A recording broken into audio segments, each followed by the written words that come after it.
وبه نستعين وعلى آله وصحبه أجمعين ومن تبعهم بإحسان إلى يوم الدين. أما بعد، أعوذ بالله السميع العليم من الشيطان الرجيم ونفخه ونفسه. بسم الله الرحمن الرحيم. رب اشرح لي صدري ويسر لي أمري واحلل عقدة من لساني يفقهوا قولي. سبحانك لا علم لنا إلا ما علمتنا إنك أنت العليم الحكيم.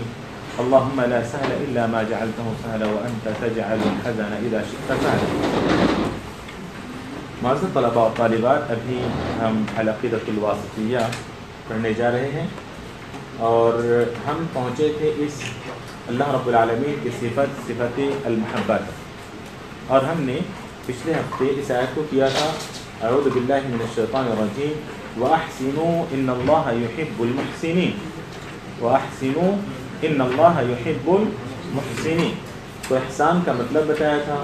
پھر اس کے بعد یہاں پر اللہ رب العالمین کی صفت محبت کا تذکرہ ہے، صفت محبت کا کہ اللہ رب العالمین احسان کرنے والوں سے محبت کرتے ہیں.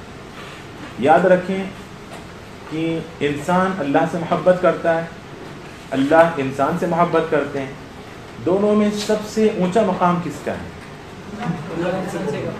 جی انسان. ہاں، کہ ہر انسان دعویٰ تو کرتا ہے کہ وہ اللہ سے محبت کرتا ہے، لیکن ضرور اس بات کو دیکھیے گا کہ کیا اللہ بھی ہم سے محبت کرتے ہیں؟ کیا اللہ بھی ہم سے محبت کرتے ہیں؟ یہ اصل چیز ہے کہ اللہ ہم سے محبت کرے.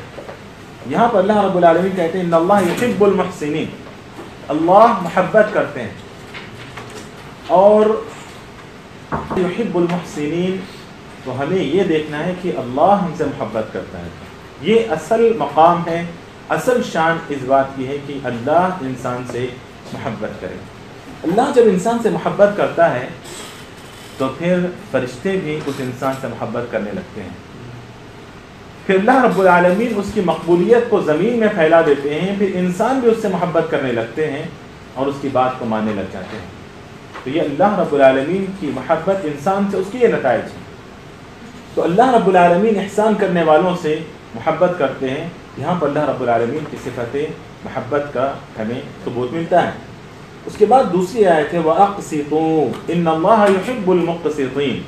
وَأَقْسِطُوا، انصاف کریں، عدل کریں، اعدلوا، عدل کریں. وَأَقْسِطُوا، یہ کلمہ اقسطو دیکھیں آپ، قسطا کے معنی ظلم کرنا، قسطا قاف سین طا، اس کے معنی ہے ظلم کرنا، جارہ کے معنی ہے.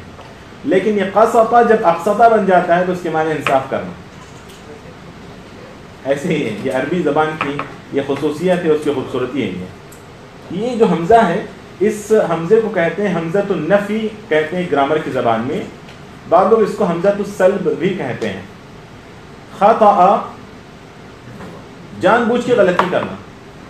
اخطأ، بغیر کسی عمد کے یعنی انجانے میں غلطی ہو جانا، بغیر قصد کے، من غیر عمد. تو یہ حمزۃ السلب کہا جاتا ہے. ایسے بہت سارے افعال ہیں.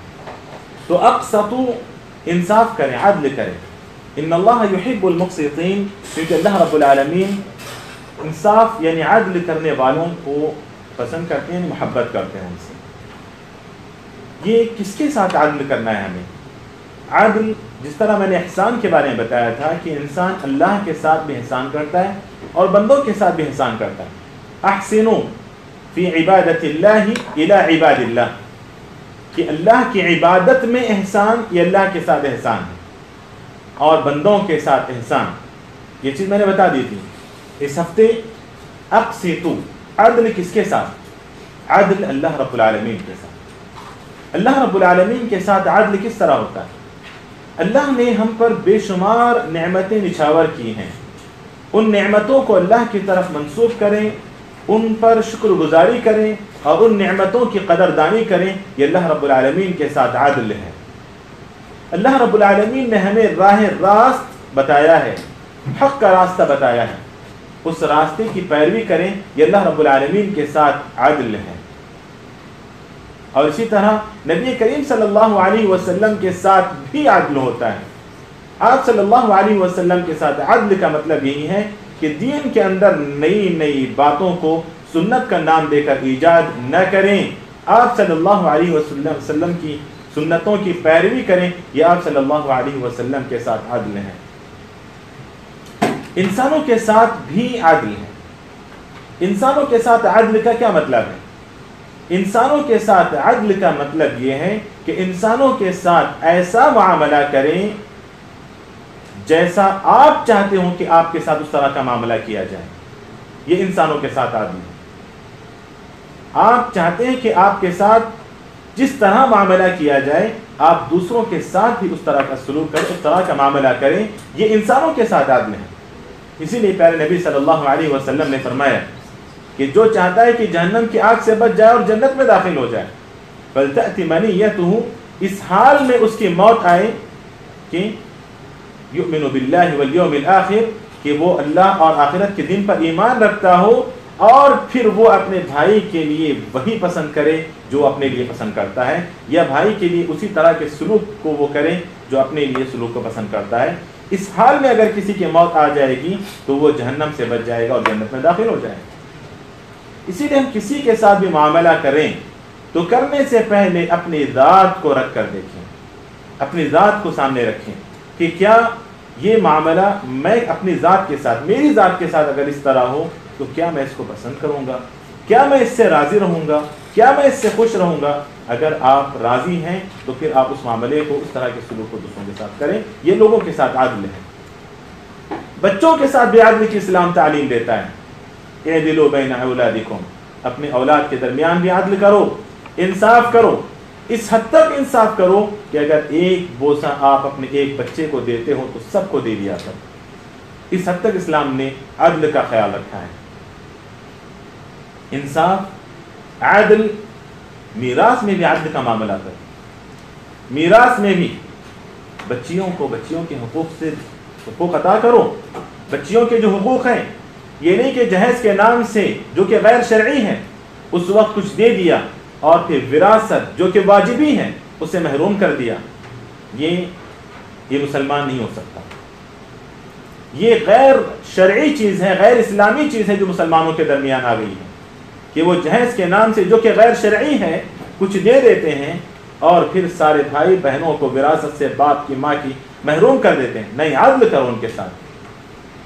تو اسلام نے جگہ جگہ عدل پر ابھارا ہے، کیونکہ عدل کرنے والے سے اللہ محبت کرتے ہیں۔ ہر جگہ عدل کی تعلیم دی ہے۔ عدل کے کیا معنی ہیں؟ کیا عدل کے معنی برابری کے ہیں؟ بہت سارے لوگ یہ سمجھتے ہیں کہ عدل کے معنی برابری کے ہیں۔ عدل کے معنی برابری کے ہیں، کہتے ہیں کہ اسلام نے مرد و زن میں مساوات کو برقرار رکھا ہے۔ العدل مساوات کے معنی میں ذکر کرتے ہیں، عدل کو مساوات کے معنی میں ذکر کرتے ہیں۔ مساوات کے معنی ہیں برابری کے۔ مساوات کے معنی کیا ہیں؟ برابری کے ہیں، جبکہ عدل کے معنی برابری کے نہیں ہیں۔ بہت سارے لوگ مساوات مرد و زن کا نعرہ لگاتے ہیں اور اسلام پر کیچڑ اچھالتے ہیں، اسلام پر اعتراض کرتے ہیں کہ اسلام نے کہاں انصاف رکھا ہے، اسلام میں کہاں مرد و زن کے درمیان برابری ہے، کیوں مرد ہی سربراہ بن سکتا ہے، عورت نہیں بن سکتی، کہاں اسلام کے اندر مساوات ہے؟ تو ہم کہیں گے اسلام کے اندر عدل ہے، مساوات نہیں ہے، مساوات نہیں ہے، مساوات نہیں ہے اسلام میں۔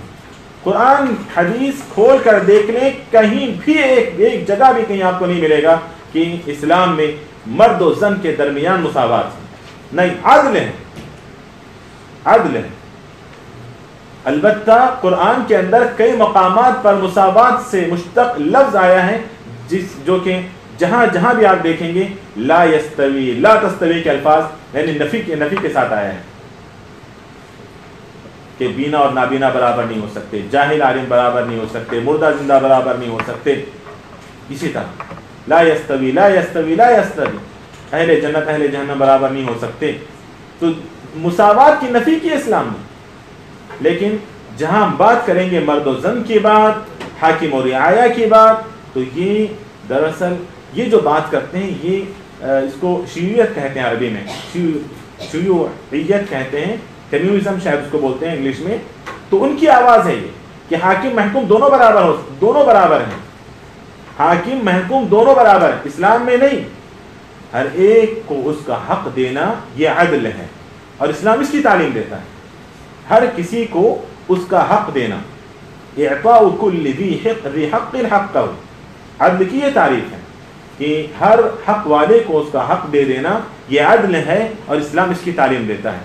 اور یہاں پر اللہ رب العالمین نے کہا وَأَقْسِطُوا إِنَّ اللَّهَ يُحِبُّ الْمُقْسِطِينَ، کہ عدل کرو، عدل کرو۔ اللہ رب العالمین عدل کرنے والوں سے محبت کرتے ہیں۔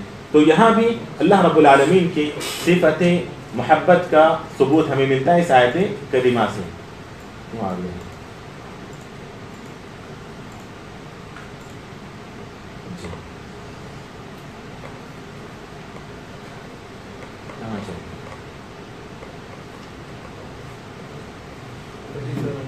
کہاں چلیں گے؟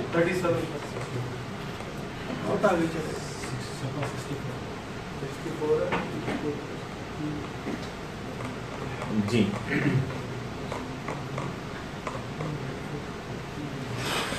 وَأَقْسِطُوا إِنَّ اللَّهَ يُحِبُّ الْمُقْسِطِينَ، عدل کرو، اللہ رب العالمین عدل کرنے والوں سے محبت کرتے ہیں۔ تو یہ آیت کریمہ بھی داخل ہے اس جملے میں جس جملے کو ہم نے پچھلے ہفتے یاد کیا تھا۔ جی وَأَقْسِطُوا إِنَّ اللَّهَ يُحِبُّ الْمُقْسِطِينَ۔ اس کے بعد فَمَا اسْتَقَامُوا لَكُمْ، اللہ رب العالمین کا یہ قول، فَمَا اسْتَقَامُوا لَكُمْ فَاسْتَقِيمُوا لَهُمْ إِنَّ اللَّهَ يُحِبُّ الْمُتَّقِينَ، اگر تمہارے لیے وہ سیدھے ہیں تو تم بھی ان کے لیے سیدھے رہو۔ یہ دراصل سورۃ توبہ کی آیت ہے، ان میں اللہ رب العالمین نے مشرکین کے عہد و پیمان کا ذکر کیا کہ مسجد حرام کے پاس جنہوں نے عہد و پیمان کیا ہے، اگر وہ اپنے عہد و پیمان میں صحیح ہیں تو تم بھی ان کے ساتھ صحیح رہو۔ فَمَا اسْتَقَامُوا لَكُمْ اے مہما استقاموا لکم استقیموا لہم، کہ جب تک وہ تمہارے لیے صحیح ہیں، یعنی اپنے عہد و پیمان کا لحاظ رکھے ہوئے ہیں، تم بھی ان کے ساتھ صحیح رہو، یعنی عہد و پیمان کا لحاظ رکھو۔ یہ اللہ رب العالمین نے کہا۔ عہد و پیمان کے سلسلے میں اس آیت کی تفسیر میں مفسرین نے لکھا ہے کہ فَمَا اسْتَقَامُوا لَكُمْ فَاسْتَقِيمُوا لَهُمْ، عہد و پیمان کرنے والے ایک تو اپنے عہد و پیمان کا لحاظ رکھتے ہیں، تو اس سلسلے میں ہمیں تعلیم دی گئی کہ ان کے ساتھ بھی تم عہد و پیمان کا لحاظ رکھو۔ کچھ لوگ عہد و پیمان کو توڑ دیتے ہیں، وَإِن نَكَثُوا أَيْمَانَهُم مِّن بَعْدِ عَهْدِهِمْ وَطَعَنُوا فِي دِينِكُمْ فَقَاتِلُوا أَئِمَّةَ الْكُفْرِ، اگر عہد و پیمان کو توڑ دیں تو پھر ان کے ساتھ جنگ کرنی چاہیے۔ اور تیسرے وہ لوگ ہوتے ہیں جو عہد و پیمان تو کرتے ہیں لیکن ظاہر میں دکھاتے ہیں کہ عہد و پیمان کا وہ لحاظ رکھ رہے ہیں، لیکن اندر سے عہد شکنی کے وہ خواہاں ہوتے ہیں۔ تو ایسے لوگوں کے ساتھ ہم کیا کریں؟ کیا کریں؟ وَإِمَّا تَخَافَنَّ مِن قَوْمٍ خِيَانَةً فَانبِذْ إِلَيْهِمْ عَلَىٰ سَوَاءٍ، تو اللہ تعالیٰ کہتا ہے کہ اگر خیانت کا خوف ہو تو پھر ان کے عہد و پیمان کو ختم کر دو، بولو بھئی تمہارے ہمارے درمیان عہد و پیمان نہیں۔ بعض لوگ کیا کہتے ہیں عہد و پیمان فَانبِذْ إِلَيْهِمْ کا مطلب یہ سمجھتے ہیں کہ جاؤ ان سے بھی لڑائی کرو، جنگ کرو، جھگڑا کرو۔ نہیں، اگر آپ کو خوف ہے، ڈر ہے کہ وہ عہد و پیمان کو توڑ سکتا ہے تو کیا کرنا ہے؟ ہمیں عہد و پیمان کو ختم کرنا ہے، لڑائی جھگڑا نہیں کرنا ہے۔ ہاں، قتال ان لوگوں کے ساتھ ہے جو عہد و پیمان کو توڑتے ہیں، لیکن یہاں پر ہمیں خوف ہے، کچھ نشانیاں ایسی ظاہر ہو گئیں جس سے ہمیں لگ رہا ہے کہ عہد و پیمان کو یہ عہد شکنی کریں گے تو پھر ان کے ساتھ ہمیں کیا کرنا ہے؟ ان کے عہد کو ختم کر دینا ہے، یہ مطلب ہے اس کا۔ تو یہاں پر اللہ رب العالمین نے کہا فَاسْتَقِيمُوا لَهُمْ إِنَّ اللَّهَ يُحِبُّ الْمُتَّقِينَ، عہد و پیمان کا لحاظ رکھنا بھی تقوی کی نشانیوں میں سے ایک نشانی ہے۔ اللہ رب العالمین متقیوں کو پسند کرتے ہیں۔ تقوی کا کیا معنی ہے؟ تقوی کا معنی یہی ہے جی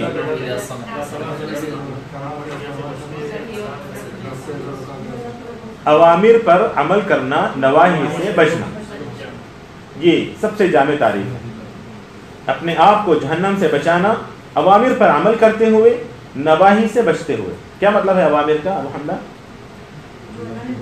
جن باتوں کا اللہ نے حکم دیا، اور نواہی کا جن باتوں سے اللہ رب العالمین نے منع کیا ہے۔ تو جہنم سے بچنا وقایا سے ہے، جہنم سے بچانا اپنے آپ کو اوامر پر عمل کرتے ہوئے، نواہی سے بچتے ہوئے۔ تو اللہ رب العالمین ایسے لوگوں سے بھی محبت کرتے ہیں۔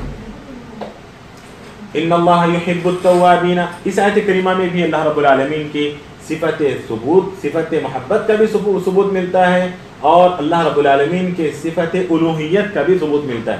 اس سے پہلے کی آیت میں بھی ان اللہ ان اللہ ان اللہ جہاں بھی ہے دیکھیں آپ، اللہ رب العالمین کا اسم ہے اور اس کے اندر صفت الوہیت ہے۔ اس بات کو اپنے ذہن میں رکھیے گا۔ ان اللہ یحب التوابین ویحب المتطہرین، اللہ رب العالمین محبت کرتے ہیں توبہ کرنے والوں سے، کثرت سے توبہ کرنے والوں سے اللہ رب العالمین محبت کرتے ہیں۔ تو یہ توابین بتاتا ہے، یہ لفظ یہ کلمہ بتاتا ہے کہ انسان کثرت سے گناہ کرتا ہے اور پھر اس کو چاہیے کہ وہ کثرت سے توبہ کرے۔ اسی لیے کہا کل بنی آدم خطا، کا خطا فعال کا وزن ہے، بہت زیادہ گناہ کرنے والا انسان، اس کو چاہیے کہ وہ توبہ کریں، کیونکہ توبہ کرنے والے سے اللہ محبت کرتے ہیں۔ اور ہم جانتے ہیں کہ توبہ کی کتنے شرطیں ہیں؟ 3 شرطیں۔ کیا کیا شرطیں ہیں؟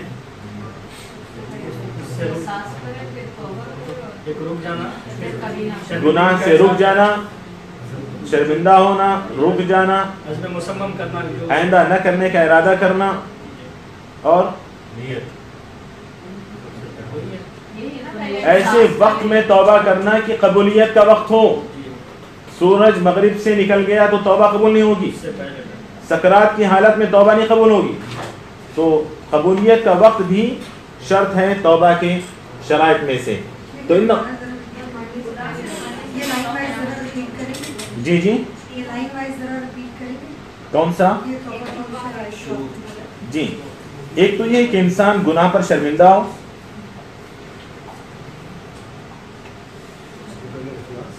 ہاں اس سے پہلے اخلاص، بالکل اس سے پہلے اخلاص، بہت بارک اللہ فیک، بہت صحیح بات کی آپ نے۔ سب سے پہلے اخلاص، پھر اس کے بعد انسان اس پر شرمندہ ہو، اور تیسری شرط ہے گناہ کو چھوڑ دیں، چوتھی شرط ہے آئندہ نہ کرنے کا پکا ارادہ کریں، اور 5ویں شرط ہے قبولیت کے وقت میں ہی توبہ کریں۔ جی یہ نہیں کہ گناہ کر لیا پھر توبہ کر لی، پھر گناہ کر لیا پھر توبہ کرنا چاہیے، گناہ کر لیا پھر توبہ کریں، گناہ کر لیا پھر توبہ کریں، مایوس مت ہوں، لیکن توبہ کرنے کی چکر میں گناہ نہ کریں۔ سمجھ رہے ہیں آپ؟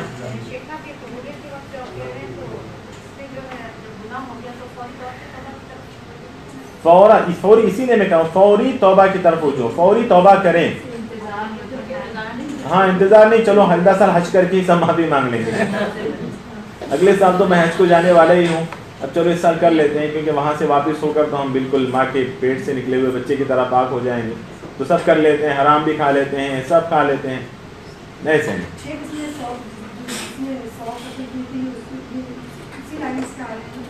ہاں جی بالکل۔ ایک اور شرط کا لوگ علماء یہ اضافہ کرتے ہیں، وہ یہ کہ بعض مرتبہ انسان ماحول کی وجہ سے گنہگار ہوتا ہے، ماحول کی وجہ سے وہ گناہ کرتا ہے، تو اس ماحول کو وہ چھوڑ دے۔ صحبت کی وجہ سے اگر گناہ ہو، اس کی صحبت کو ختم کر دے، یہ بھی چلے۔ تو یہاں پر آپ نے عدل کی تعریف نہیں بتائی، مساوات نہیں ہے تو پھر کیا لکھے ہیں؟ اعطاء کل ذی حق حقہ، ہر حقدار کو اس کا حق دے دینا، یہ عدل کی تعریف ہے۔ مساوات برابری کے معنی میں ہے، مساوات سوا سے ہے، سواء برابری کے معنی میں ہے۔ اسلام نے کہاں ہے برابری بتائیں؟ للذکر مثل حظ الانثیین، عورت کا 2 حصہ مرد کو، 1 مرد کو ملے گا، تو مساوات نہیں ہے نا، لیکن یہ عدل ہے، عدل ہے۔ اسی طرح گواہی عورتیں 2 دیں گی، ہاں گواہی عورتیں 2 دیں گی، 2 عورتوں کے مقابلے میں 1 مرد، عدل ہے یہ، ٹھیک ہے۔ مرد سربراہی کرے گا، عورت نہیں کرے گی، عدل ہے۔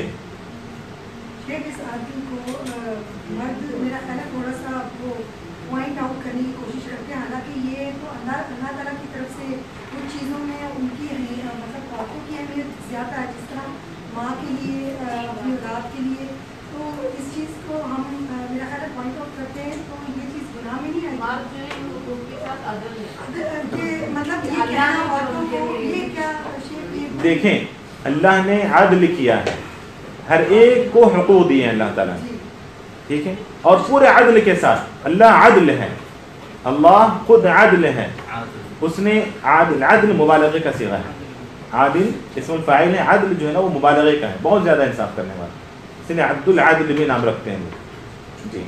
تو عدل بہت زیادہ، اللہ تعالیٰ خود عدل ہے اور اس نے ہر ایک کو اس کے حقوق دیے ہیں پورے عدل کے ساتھ، سمجھ، اس میں کسی طرح کی کوئی ناانصافی، کوئی ظلم یا جور نہیں ہوا ہے۔ اب یہ بات الگ ہے کہ ہم نہیں سمجھتے ہیں حقوق کو، ہر ایک عورتیں مردوں کے حقوق کو نہیں سمجھتی ہیں، مرد عورتوں کے حقوق کو نہیں سمجھتے ہیں۔ عدل کے اندر یہ بھی ہے کہ مرد اپنے بیوی کے حقوق ادا کرے، بیویوں کے اگر ایک سے زائد بیویاں ہوں ان کے درمیان بھی انصاف کرے، یہ بھی تو اسلام عدل سکھاتا ہے کہ اگر نہیں کرو گے تو پھر کچھ بھی گڑبڑ ہو سکتی ہے۔ ایک تو دنیا میں فتنے ہوں گے اور قیامت کے دن تو سزا ہے ہی ہے، بیویوں کے درمیان بھی اگر ناانصافی ہو تو بیویوں کے ساتھ بھی عدل کرے، یہ بھی اسلام سکھاتا ہے۔ تو ایسے میں نے کہا ایسے آپ کہتے جائیں گے تو بہت ایک لمبی تفصیل بنے گی، لیکن وہ تو میں نے بہت اختصار کر دیا۔ یہ بات الگ ہے کہ محبت میں بعض مرتبہ عدل نہیں ہو سکتا، کیونکہ محبت ایک ایسا فطری امر ہے جو اللہ نے انسان میں رکھا ہے، انسان کے کنٹرول میں نہیں رکھا ہے۔ اللہ اکبر۔ محبت ایک ایسا فطری امر ہے، ایک ایسی طبعی چیز ہے کہ اللہ نے اس کو انسان میں رکھ دیا لیکن انسان کے کنٹرول میں نہیں رکھا۔ کب کس سے محبت ہو جائے پتہ نہیں، کس سے زیادہ ہو جائے کس سے کم ہو جائے پتہ نہیں، کنٹرول میں نہیں ہے۔ اسی لیے پیارے نبی نے خود کہا کہ لا املک علی نفسی، اما عائشہ سے زیادہ محبت ہو گئی تھی دیگر بیویوں کے مقابلے میں، کہا کہ میرا اپنے آپ پہ کنٹرول نہیں ہے۔ تو پیارے نبی کا اس فطری امر پر کنٹرول نہیں ہے تو ہما اور شما کا کیا ہوگا؟ جی مواخذہ نہیں ہے، جس پر اللہ رب العالمین نے ہمیں کنٹرول نہیں دیا ہے، کیسے مواخذہ اس پر؟ کیا اسلام سے وہ دلیلیں مل جائیں گی اپنی لو اسٹوری جو سناتے ہیں، اس میں بھی یہی ہوتا ہے، اس میں بھی یہی ہوتا ہے کہ کب کس سے محبت ہو جائے پتہ نہیں ہے۔ ہاں محبت کی نہیں جاتی، ہوئی جاتی، ہاں یہ شعلہ خود بڑک اٹھتا ہے، بڑکایا نہیں جاتا۔ کیا بات ہے، یہاں شاعر صاحب نے شعر بھی بول دیا، محبت کی نہیں جاتی ہو ہی جاتی ہے، شعلہ خود نہیں بھڑکتا بھڑکایا جاتا ہے۔ یہ شعلہ خود بڑک اٹھتا ہے، بڑکایا نہیں جاتا۔ اچھا یہ شعلہ خود بھڑک اٹھتا ہے بھڑکایا نہیں جاتا، کیا بات۔ خاتون کو اعتراض ہے کہ مردوں کو 70 حوریں ملیں گی اور عورتوں کا کچھ نہیں۔ چلیں ان آیتوں میں کہیں بھی حور کا تذکرہ ہے؟